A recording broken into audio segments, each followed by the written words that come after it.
Hello नमस्कार मेरे प्यारे साथियों, कैसे हैं आप लोग सभी। आई होप सभी अच्छे होंगे। जैसा कि हम लोग डेली साइंस के सेट को करते हैं, आज उसी के क्रम में उसका 33वां दिन है। ठीक, तो वीडियो स्टार्ट करते हैं। वीडियो स्टार्ट करने से पहले आपको बता दें कि इसका पीडीएफ जो है हमारे टेलीग्राम चैनल पर अपलोड कर दिया गया है। टेलीग्राम चैनल से जुड़ने के लिए आप वीडियो के डिस्क्रिप्शन में जाएँ और वहाँ से आप टेलीग्राम चैनल को जुड़ जाएँ। और इसका मतलब जितना भी पिछला वीडियो हुआ है तो सारा एक सीरियल वाइज अरेंज कर दिया, एक प्लेलिस्ट बना करके उस प्लेलिस्ट में सारा वीडियो को देख सकते हैं। देखिए पहला प्रश्न क्या कर रहा है कि निम्नलिखित में से किस तत्व की विद्युत ऋणात्मकता सर्वाधिक होती है। इनकी विद्युत ऋणात्मकता जो होती है सर्वाधिक किसका होती है, तो ये आपको फ्लोरीन की होती है। ठीक, तो इसका उत्तर ऑप्शन नंबर सी हो जाएगा। ठीक है, देखिए फ्लोरीन, क्लोरीन, ब्रोमीन, आयोडीन और एस्टेटिन ये क्या है, तो एक प्रकार के हेलोजन ग्रुप का है। क्या है ये, तो ये हेलोजन ग्रुप का है और ये 7वां ए ग्रुप का है, जिसे 17वां वर्ग भी कहा जाता है। ठीक है, यानी क्या हुआ कि सर्वाधिक जो है आपको विद्युत ऋणात्मक तत्व कौन हो जाएगा, तो फ्लोरीन हो जाएगा। नेक्स्ट प्रश्न है कि निम्नलिखित में से किस में सर्वाधिक मात्रा में सिट्रिक अम्ल पाया जाता है। देखिए सिट्रिक अम्ल जो होता है वो किस चीज़ में पाया जाता है, जितना भी खट्टा फल है सारा में जो है सिट्रिक अम्ल पाया जाता है। ठीक ना, तो खट्टा अम्ल देखिए जो आपको नींबू यहाँ देखिए क्या है, तो एक प्रकार का खट्टा फल है, तो इसमें क्या हो जाएगा, सिट्रिक अम्ल पाया जाएगा। तो इसका उत्तर ऑप्शन नंबर डी हो जाएगा। ठीक, चलिए नेक्स्ट प्रश्न है कि इनमें से कौन सा विषाणु जनित रोग है, यानी विषाणु जनित यानी कि वायरस से होने वाला रोग जो है इस सब में से कौन है। ठीक ना, तो देखिए यहाँ जो है आपको वायरस से होने वाला रोग क्या है, तो खसरा। खसरा क्या है, तो वायरस से होने वाला रोग है। तो ये कौन सा वायरस से होता है, तो ये होता है आपको मोरबोली वायरस से। ठीक ना, अब देखिए कुछ और विषाणु जनित रोग है, यानी कि वायरस से होने वाला रोग है, उसका कौन सा विषाणु से होता है, यानी कि उसका कौन कारक है, तो ये जानते हैं। देखिए जुखाम, जुखाम जो होता है इसका कारक है राइनो वायरस। एड्स, एड्स का कारक है HIV वायरस। पोलियो, पोलियो का कारक है निस्यंदी विषाणु। और डेंगू ज्वर जो होता है, यानी कि डेंगू ज्वर, इसका कारक क्या है, तो ये एडिज, एडिस्पीज है। खसरा देख ही लिए। गलसुआ, गलसुआ का जो आपको मम्स वायरस क्या है, तो ये गलसुआ का कारक है। ये हमसे पूछा है विषाणु जनित रोग, देखिए समय देखिए सिफिलिस नहीं है, सूखा रोग भी नहीं है, बेड भी नहीं होगा, लेकिन खसरा जो है ये आपको विषाणु जनित रोग है, तो इसका उत्तर ऑप्शन नंबर बी हो जाएगा। नेक्स्ट प्रश्न है निम्नलिखित में से कौन सा साबुन का एक सह उत्पाद है। ठीक है, देखिए साबुन का जो होता है सह उत्पाद उसे किसको कहते हैं, तो ग्लिसरीन जो होता है उसे साबुन का सह उत्पाद कहा जाता है। तो इसका उत्तर ऑप्शन नंबर बी हो जाएगा, ग्लिसरीन। नेक्स्ट प्रश्न है कि दो सतहों की अनियमितताओं का क्या होता है जो स्थैतिक घर्षण का कारण बनता है। यानी कि दो सतह का अनियमितता में क्या होगा कि एक स्थैतिक घर्षण का कारण बनेगा। तो ये दो सतह जो होगा उसके बीच जो है ना आपको इंटरलॉकिंग हो जाएगा, तो क्या होगा, एक प्रकार का स्थैतिक घर्षण बनेगा। ठीक, तो इसका उत्तर क्या हो जाएगा, ऑप्शन नंबर डी हो जाएगा, इंटरलॉकिंग। ठीक, अब देखिए घर्षण बल किसको कहते हैं, देखिए कोई भी दो सतह है उसके बीच जो सापेक्ष गति होता है उस गति का जो विरोध करने वाला बल होता है उसी को कहा जाता है घर्षण बल। ठीक, चलिए नेक्स्ट प्रश्न है कि निम्नलिखित में से किस अभिक्रिया में घुलनशील लवण बनते हैं। यानी कि कौन सा ऐसा अभिक्रिया है जिसमें कि आपको अघुलनशील लवण बना, यानी कि अघुलनशील लवण करने का मतलब क्या हुआ कि अवक्षेप नीचा बना। अवक्षेप मतलब क्या हुआ कि कोई भी ऐसा पदार्थ है जो कि उस अभिक्रिया में जो घुला नहीं है, ठीक है, उसका कुछ ना कुछ जो है पार्ट नीचे जम गया, यानी कि उसका अवक्षेप बन गया। तो ये अवक्षेप बनेगा किस में, तो अवक्षेपण अभिक्रिया में। तो इसका उत्तर ऑप्शन नंबर डी हो जाएगा। ठीक, अवक्षेपण अभिक्रिया।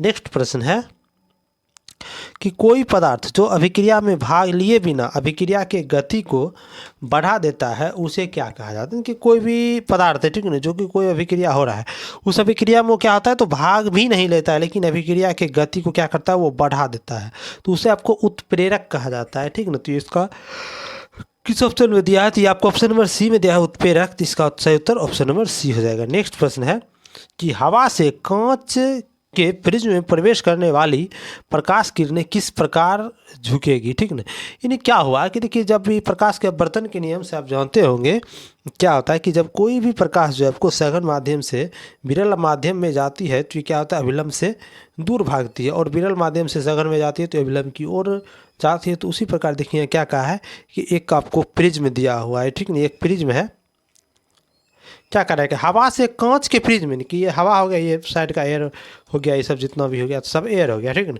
यानी कि हवा से जो है एक प्रकाश का किरण आ रहा है। ठीक है, देखिए आया प्रकाश किरण, यहाँ इसके सतह पर आ गया। अब देखिए यहाँ एक अभिलंब होगा, ये क्या हुआ, ये जो हवा हो गया ये कांच की अपेक्षा क्या हो गया, तो विरल माध्यम हो गया। यानी यहाँ क्या हो रहा है कि विरल से सघन में आ रहा है प्रकाश की किरण, तो विरल से जब सघन में आएगा तो ये क्या होगा, आपको अभिलंब की ओर झुकेगा, ठीक नहीं, अभिलंब की ओर झुकेगा, ठीक है। तो अभिलंब की ओर झुकेगा तो जो किस ऑप्शन में दिया, तो ये देखिए ऑप्शन नंबर ए में दिया हुआ है, किसकी ओर झुकेगी, तो ये अभिलंब की ओर झुकेगी, ठीक नहीं। और जब देखिए ये प्रिज्म से बाहर निकलेगा तो यानी क्या हुआ, ये प्रिज्म के अंदर में भी एक किरण है, यानी कि ये सघन माध्यम में, किस में है, तो सघन में है, और सघन से वायु में जाएगा यानी कि विरल में जाएगा, ठीक ना। सघन से जब विरल में जाएगा तो ये क्या होगा, तो ये अभिलंब से आपको दूर भागेगा, ठीक नहीं, अभिलंब से दूर भागेगा, ये आवर्तन का नियम कहता है, ठीक। चलिए नेक्स्ट प्रश्न है कि बच्चे का लिंग किसके निर्धारण होता है, कि बच्चा जो होता है वो पुरुष होगा या महिला होगा, वो बच्चा का लिंग क्या होगा, ये जो है आपको पिता के गुणसूत्र से निर्धारित होता है। देखिए किसी ऑप्शन में नहीं दिया हुआ पिता गुणसूत्र, यानी सिर्फ गुणसूत्र भी मार सकते हैं, तो इसका उत्तर ऑप्शन नंबर ए हो जाएगा, गुणसूत्र से।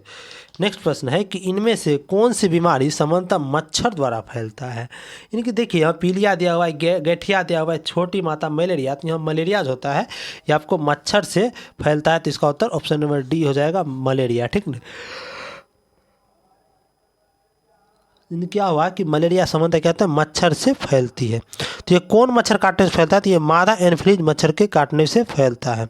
और ये मलेरिया जो होता है ये प्रोटोजोआ के कारण होता है, और मलेरिया के परजीवी जो होता है ये मुख्यतः 4 प्रकार का होता है। देखिए प्लाज्मोडियम फाल्सिपेरम, उसके बाद देखिए प्लाज्मोडियम विवैक्स, उसके बाद प्लाज्मोडियम ओवेल एवं प्लाज्मोडियम वोलेसिस होता है, ठीक नहीं, ये सब चारों क्या है, तो ये मलेरिया की परजीवी है, ठीक। चलिए नेक्स्ट प्रश्न है कि केल्विन पैमाने पर के लिए एक ताप को सेल्सियस पैमाने पर बदलने के लिए आपको दिए गए ताप में क्या होगा, यानी क्या होगा कि केल्विन पैमाने पर, यानी कि हमको क्या होगा, केल्विन से जो है किसी को सेल्सियस में बदलना है तो इसमें हमको क्या करना होगा, तो -273 कर देंगे, ठीक ना। तो ये आपको केल्विन से सेल्सियस में बदल जाएगा, जब सेल्सियस से केल्विन में बदलना होगा तो इसमें क्या होगा, तो +273 हो जाएगा, ठीक नहीं, क्या होगा यहाँ से इसमें हमको बदलने के लिए 273 घटाना होगा, जो कि ऑप्शन नंबर डी में दिया हुआ है, ठीक। चलिए नेक्स्ट प्रश्न है कि वायवीय शोषण क्या है, यानी कि कोई भी वायवीय शोषण, यानी कि वायु यानी ऑक्सीजन की उपस्थिति में जो शोषण होगा उसे हम कहेंगे वायवीय शोषण, यानी कि ऑक्सीजन के उपस्थिति में जो शोषण होगा उसे वायवीय शोषण कहते हैं, ठीक ना। और ये वायवीय शोषण जो होता है कहाँ पर होता है, ये कोशिका द्रव तथा माइटोकॉन्ड्रिया में ये संपन्न होता है, ठीक ना। और देखिए अवायवीय शोषण को भी देख लेते हैं, तो अवायवीय शोषण क्या होता है कि ऑक्सीजन की अनुपस्थिति जहाँ पर होगा वहाँ पर जो शोषण होगा तो वो आपको अवायवीय शोषण होगा। देखिए अवायवीय शोषण जो होता है इसके उत्पाद के रूप में क्या होता है, तो ये अपने कार्बन डाइऑक्साइड भी बनता है और एथेनॉल और लैक्टिक अम्ल बनता है, ठीक है। यही लैक्टिक अम्ल बनने के कारण क्या होता है कि बदन में दर्द उर्द होने लगता है, यानी कि थकान महसूस होता है, ठीक, यानी कि अवायवीय शोषण के कारण। हमसे पूछा है वायवीय शोषण, तो वायवीय शोषण क्या होगा, ऑक्सीजन की उपस्थिति में शोषण होगा तो उसे वायवीय शोषण कहेंगे, तो इसका उत्तर ऑप्शन नंबर बी हो जाएगा, ठीक। चलिए नेक्स्ट प्रश्न है निम्न में से कौन सा विटामिन के की कमी के कारण होता है, यानी कि विटामिन के अगर शरीर में कमी हो जाएगी तो क्या होगा कि रक्त के थक्का को जमने में विफलता होगी, यानी कि रक्त थक्का जो है जल्दी नहीं जमेगा, तो इसका उत्तर ऑप्शन नंबर सी हो जाएगा। नेक्स्ट प्रश्न है कि अवतल लेंस के मुख्य अक्ष पर मिलती हुई प्रतीत होने वाले प्रकाश की किरण अपवर्तन के बाद डैश से क्या कह रहा है कि अवतल लेंस के मुख्य फोकस पर, देखते हैं अवतल लेंस बनाते हैं, ये क्या है आपको अवतल लेंस है, ठीक है, ये इसका आपको हो गया। उसके बाद देखिए क्या कर रहा है किसमें कि अवतल लेंस के मुख्य फोकस पर मिलती हुई प्रतीत होने वाला प्रकाश किरण, देखिए क्या हो रहा है, ऐसे गया, देखिए मुख्य फोकस पर जो मिलती हुई प्रतीत होने वाला जो प्रकाश की किरण होता है वो अपवर्तन के बाद क्या होगा, तो ये जो है आपको अपवर्तन के बाद क्या होगा, ये मुख्य अक्ष जो होता है इसके समांतर जाएगा, ठीक है। देखिए अपवर्तन होगा तो ये अपवर्तन के बाद क्या होगा, मुख्य अक्ष के समांतर हो जाएगा, जो कि ऑप्शन नंबर सी में दिया हुआ है। नेक्स्ट प्रश्न है कि NH3 में नाइट्रोजन की संयोजकता क्या होगी। देखिए NH3 जो है, देखिए NH3 इसमें देखिए नाइट्रोजन की संयोजकता क्या होगी, देखिए नाइट्रोजन की संयोजकता 3 होगी और हाइड्रोजन की संयोजकता 1 होगी, ठीक है। क्योंकि कि जब कोई फार्मूला बनता है तो उससे जो है उसके एक दूसरे की संयोजकता पर जो है जाता है, ठीक, तो इसका उत्तर ऑप्शन नंबर बी हो जाएगा। नेक्स्ट प्रश्न है कि निम्नलिखित में से कौन सा एक कीटनाशक है, यानी कि सब में से कौन है जो कि कीटनाशक है, तो DDT जो होता है ये आपको एक प्रकार का कीटनाशक है, तो इसका उत्तर ऑप्शन नंबर ए हो जाएगा, DDT, ठीक। देखिए DDT का पूर्ण रूप होता है आपको डाइक्लोरो डाइफ्लोरो ट्राइक्लोरोइथेन होता है, ठीक। और DDT की खोज किसने किया था, तो पॉल मूलर ने किया था। तो चलिए नेक्स्ट प्रश्न है कि जब लिटमस पेपर को बोरेक्स के विलयन में मिलाया जाता है तो यह डैश है। देखिए बोरेक्स का विलयन आखिर होता क्या है, तो ये जो आपको बोरेक्स का विलयन ये क्षारीय प्रकृति का होता है। तो जब हम जानते हैं कि कोई भी क्षारीय प्रकृति में लिटमस पत्र जाता है तो ये क्या कर देता है, तो ये आपको लाल से नीला में बदल देता है, ठीक न। यानी क्या होगा, ये नीला बन जाएगा, ठीक। तो इसका उत्तर ऑप्शन नंबर बी हो जाएगा, ठीक। अब देखिए कुछ सूचक है जो कि अम्लीय माध्यम और क्षारीय माध्यम में क्या, देखिए लिटमस पत्र क्या होता है, तो ये आपको अम्ल के साथ यानी कि अम्लीय माध्यम में क्या होता है तो नीला से लाल हो जाता है, और क्षारीय माध्यम में क्या होता है तो लाल से नीला हो जाता है। लाल पत्ता गोभी जो होता है ये अम्लीय माध्यम में लाल हो जाता है और क्षारीय माध्यम में हरा हो जाता है। हल्दी क्या होता है अम्लीय माध्यम में, तो इसमें कोई बदलाव नहीं होता है, लेकिन जो ये क्षारीय माध्यम में लाल हो जाता है, ठीक है।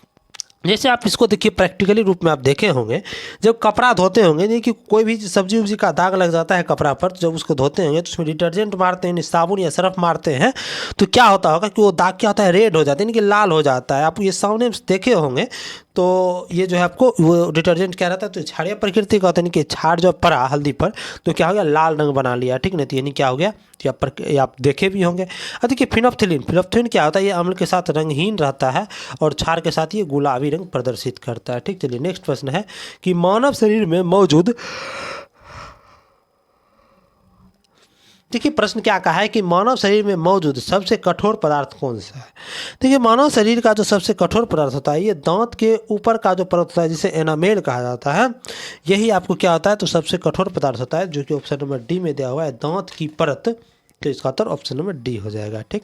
चलिए नेक्स्ट प्रश्न है कि एक दूसरे से डी दूरी पर स्थित एम, कैपिटल एम और स्मॉल एम द्रव्यमान वाली दो वस्तुओं के बीच लगने वाला आकर्षण बल डैश के व्युत्क्रमानुपाती है। देखिए यह आप पढ़े होंगे, कौन सा नियम, तो न्यूटन के गुरुत्वाकर्षण का नियम। देखिए वो क्या कहता है कि कोई दो वस्तु है जिसका द्रव्यमान अलग अलग है, ठीक है। देखिए पहला वस्तु का यहाँ द्रव्यमान आपको कैपिटल एम दे दिया है, दूसरा वस्तु है जिसका द्रव्यमान जो है आपको स्मॉल एम दे दिया हुआ है, ठीक ना। ये क्या कहा है कि दोनों जो है आपको कि कुछ दूरी पर रखा हुआ है, कि कुछ दूरी में कितना है तो ये डी दूरी पर रखा हुआ है।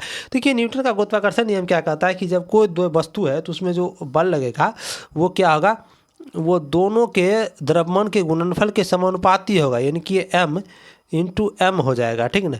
और ये व्युत्क्रमानुपाती किसका होता है, तो ये जितना दूरी है उस दूरी के वर्ग के व्युत्क्रमानुपाती होता है, यानी कि एफ व्युत्क्रमानुपाती डी स्क्वायर हो जाएगा। ये हमसे व्युत्क्रमानुपाती के बारे में पूछा होगा तो ये क्या उसके बीच की दूरी के वर्ग के व्युत्क्रमानुपाती होगा। तो ऑप्शन नंबर बी में दिया है तो इसका सही उत्तर ऑप्शन नंबर बी हो जाएगा, ठीक। चलिए नेक्स्ट प्रश्न है, यदि 3 एम्पियर की धारा 1 मिनट के लिए प्रवाहित होती है तो इसमें यानी कि इतने समय में कितना आवेश होगा, यानी कि आवेश जो होता है जिसे हम क्यू से डिनोट करते हैं। देखिए क्यू बराबर फार्मूला होता है आपको आई टी, ठीक ना, आई टी होता है, ठीक ना। और जब इसको हमको निकालना है, देखिए कुलम में दिया हुआ है सारा ऑप्शन, तो कुलम यानी क्या एसआई मात्रक में दिया है, तो सारा इसका वैल्यू हम पुट करेंगे एसआई में ही। तो देखिए आई की जगह कितना दिया 3 एम्पियर, तो एसआई में ही है तो 3, ठीक है ना। आप देखिए यह समय दिया आपको 1 मिनट, 1 मिनट देखिए एसआई में नहीं है लेकिन इसको सेकेंड में बदल लेंगे तो एसआई में हो जाएगा, यानी कि ये 60 सेकेंड के बराबर हो जाएगा। तो यही इसका आंसर आ जाएगा 6×18, यानी कि ये 180 कुलम जो है इसका उत्तर हो जाएगा, जो कि ऑप्शन नंबर बी में दिया हुआ है, ठीक। चलिए नेक्स्ट प्रश्न है कि निमोनिया डैश की सूजन के कारण, देखिए निमोनिया बीमारी जो होता है ये आपको फेफड़ा के सूजन के कारण होता है, तो इसका उत्तर ऑप्शन नंबर डी हो जाएगा फेफड़ा, ठीक। चलिए नेक्स्ट प्रश्न है कि खाद डब्बे पर टीन की कोटिंग की जाती है जस्ता की नहीं, क्यों। यानी कि कोई भी खाद वाला डब्बा होता है उस पर क्या देखे होंगे आप कि उस पर टीन का कोटिंग किया जाता है, जस्ता का नहीं किया जाता है। तो इसका कारण क्या है, देखिए इसमें होता क्या है कि जस्ता जो है ना आपको टीन से अधिक अभिक्रियाशील होता है, यानी कि जस्ता क्या होता है तो ये आपको टीन से ज़्यादा अभिक्रियाशील होता है, इसलिए जो है आपको खाद्य पदार्थों के डिब्बे पर क्या होता है कि टीन की कोटिंग की जाती है, ठीक ना। तो इसका उत्तर देखिए किस ऑप्शन में दिया हुआ है, तो आपको ऑप्शन नंबर डी में दिया हुआ है कि जस्ता टीन से अधिक अभिक्रियाशील होता है, ठीक। चलिए नेक्स्ट प्रश्न है कि जब 2 या 2 से अधिक प्रतिरोध को एक दूसरे के साथ क्रमवार जोड़ा जाता है तो वो डैश जुड़े होते हैं, कि 2 या 2 से अधिक प्रतिरोध को हम क्रमवार जोड़े हैं। देखिए जैसे ये पहला प्रतिरोध हो गया, ये दूसरा प्रतिरोध हो गया, ये तीसरा प्रतिरोध हो गया, ये चौथा प्रतिरोध हो गया, ऐसे ही जाते रहता है। इन्हें देखिए क्रमवार जुटा हुआ है, ये देखिए ये R1 है, ये R2 है, ये R3 है, ये R4 है, ऐसे ही जाते रहते हैं कि क्रमवार जुड़ा हुआ है। देखिए किस क्रम में जुड़ा हुआ है, इसे हमको श्रेणी क्रम कहते हैं, तो इसका उत्तर ऑप्शन नंबर सी हो जाएगा, ठीक। तो चलिए आज का अंतिम प्रश्न था। आई होप ये सेशन आपको पसंद आया होगा, तो आप ज़्यादा से ज़्यादा वीडियो को शेयर कर दें और वीडियो को लाइक करना ना भूलें। और इसका PDF हमारे टेलीग्राम चैनल पर अपलोड कर दिया गया है। टेलीग्राम चैनल से जुड़ करके आप PDF प्राप्त कर सकते हैं। और पिछला वीडियो के लिए आप चैनल पर प्लेलिस्ट बनाया गया, वहाँ जा करके आप पिछला वीडियो देख सकते हैं। तो चलिए मिलते हैं नेक्स्ट वीडियो में।